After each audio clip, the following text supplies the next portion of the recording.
You're stupid, Lena. We could have met again, had fun if you didn't mind how we spent our time.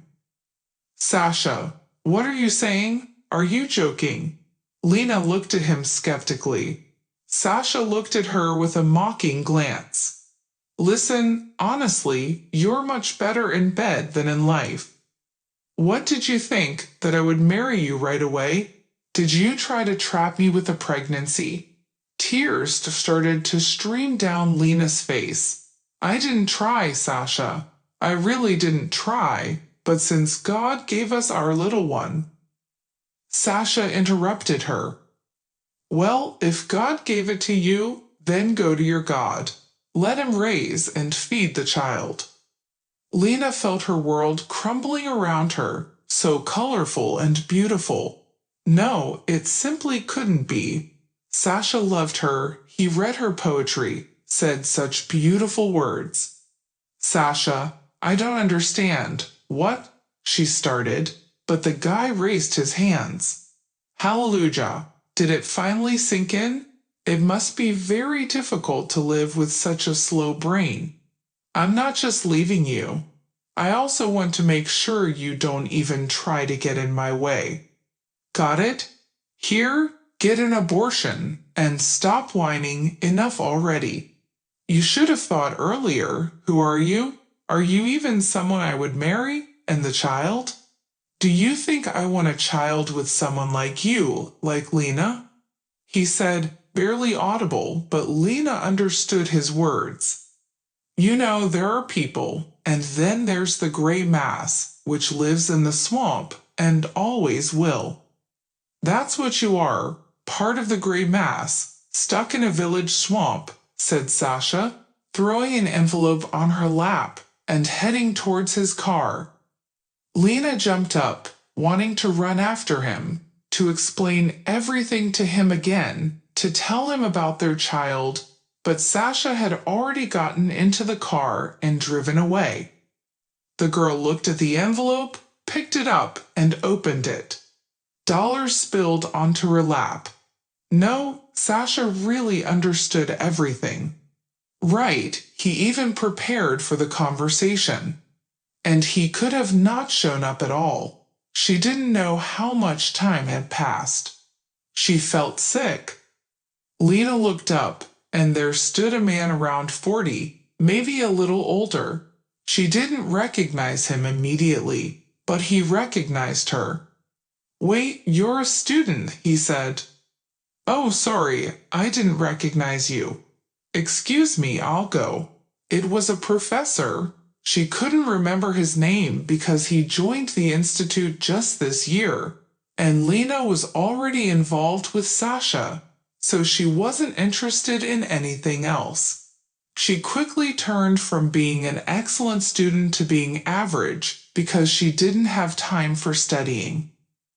She stood up, took a few steps, and almost fell. The man managed to catch her. No, this won't do. Where do you live? He asked.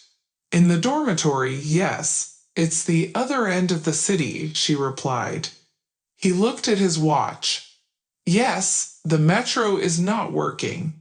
Here's what, my dear girl, let me treat you to some tea. You're freezing.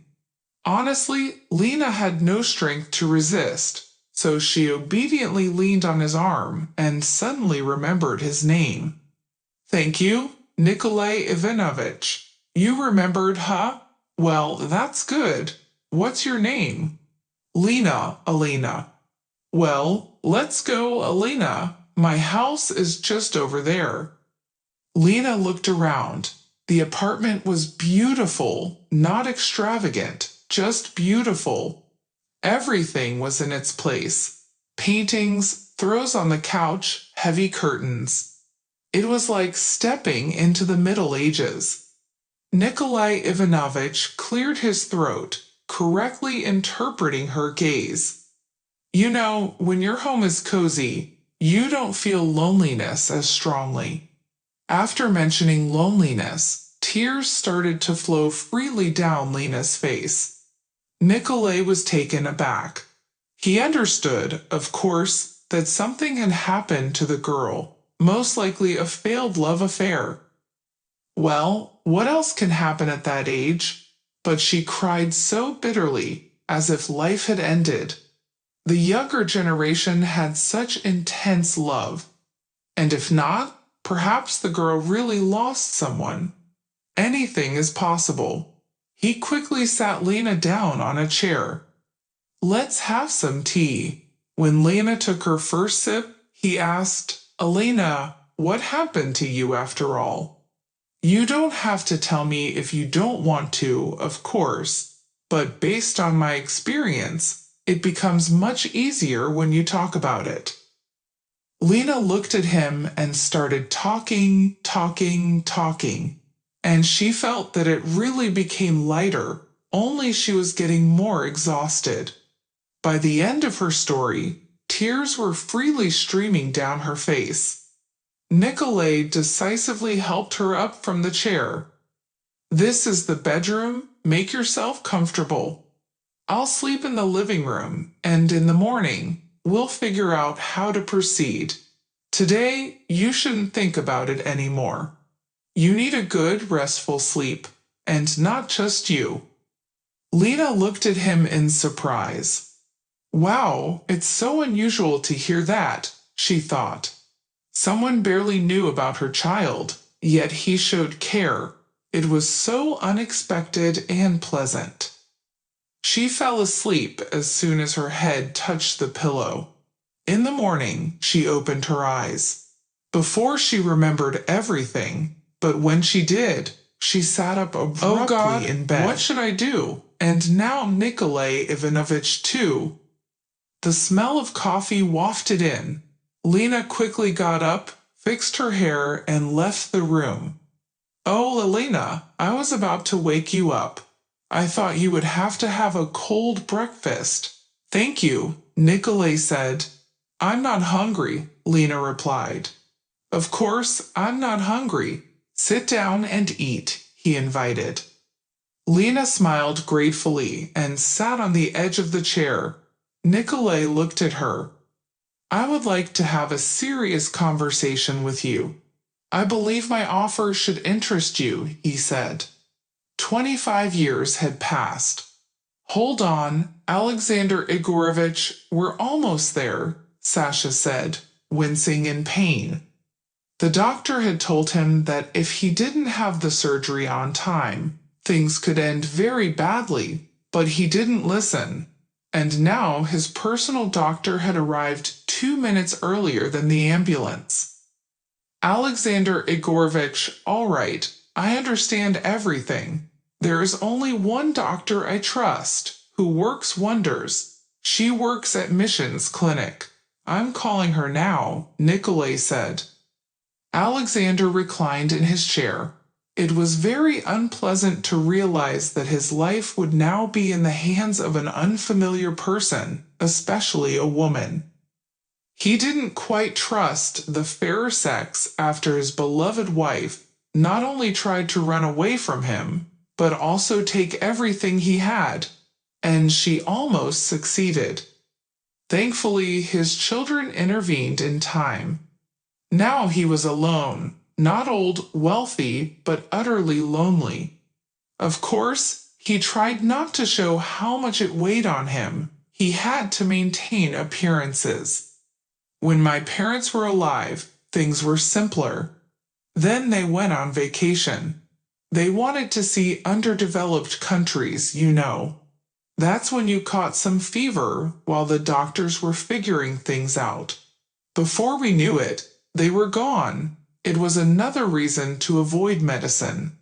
The ulcer was discovered unexpectedly. It was there, but it didn't bother me much ethically. The doctor insisted on tests and surgery, but I kept postponing it.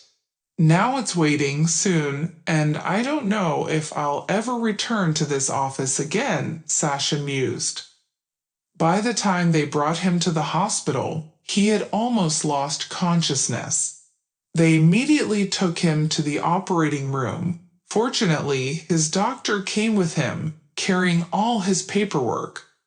Sasha even attempted to pray, but he didn't know any prayers, so he just started to look around. Out of the corner of his eye, he saw white shadows of the medical staff upon who his life depended.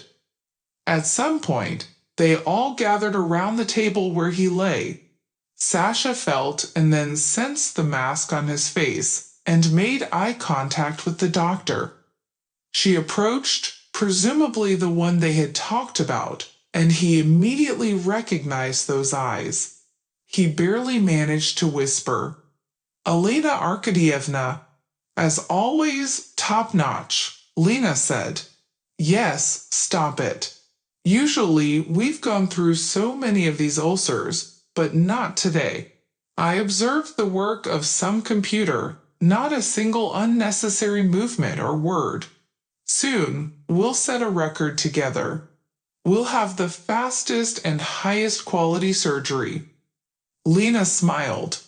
"Do you have a cigarette, colleague?" she asked, looking at her with wide eyes. "But you don't smoke," Lena replied. "I don't smoke, but sometimes, when I need to calm my nerves, I indulge," she said. They went outside, and the man handed her a cigarette. He lit it himself, then asked, "Am I right to assume that the person we operated on is someone you know?" "That's right, I hated him for many years. But it shouldn't have been you operating on him. It shouldn't have," Lena said. "Lena, I urgently need to go to work abroad. Such an opportunity comes once in a lifetime, but I might miss it because that clinic prefers to hire married people. I'm offering you to marry me.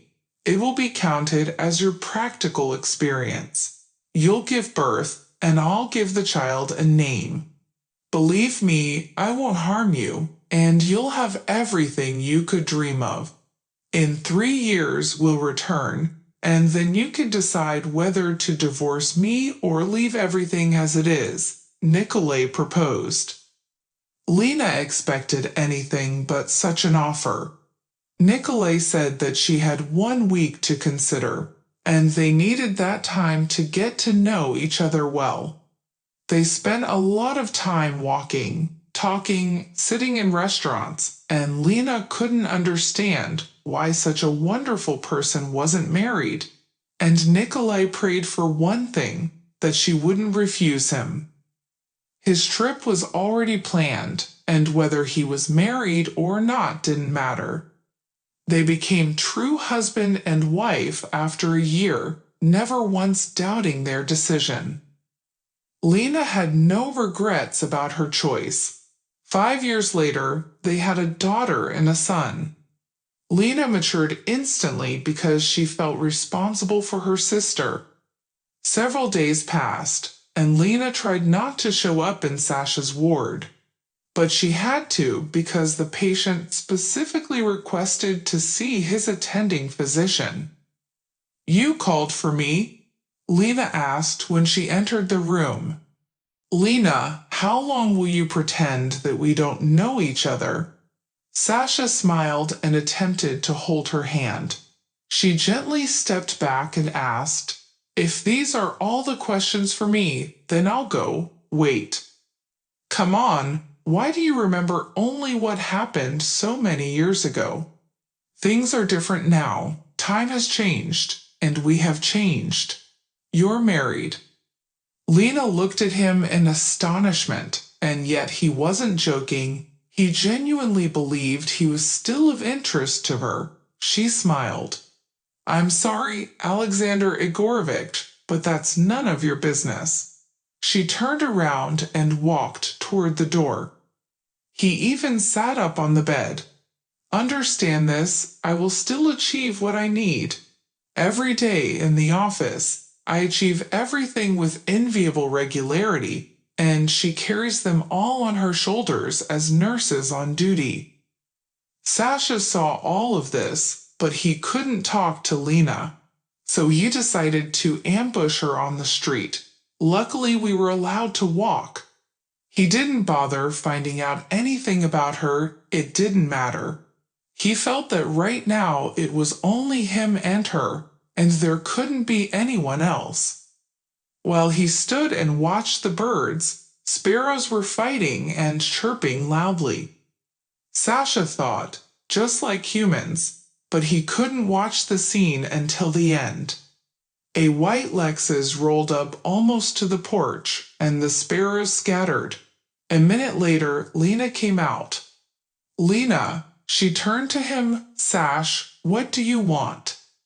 Lena, let's talk. Give me a little of your attention. You have 2 minutes, and you've become so cruel. Lena, listen. When I saw you, I realized that nothing has changed. I still like you the same. I think we should give it another try. You're not interested in it. Lena was surprised.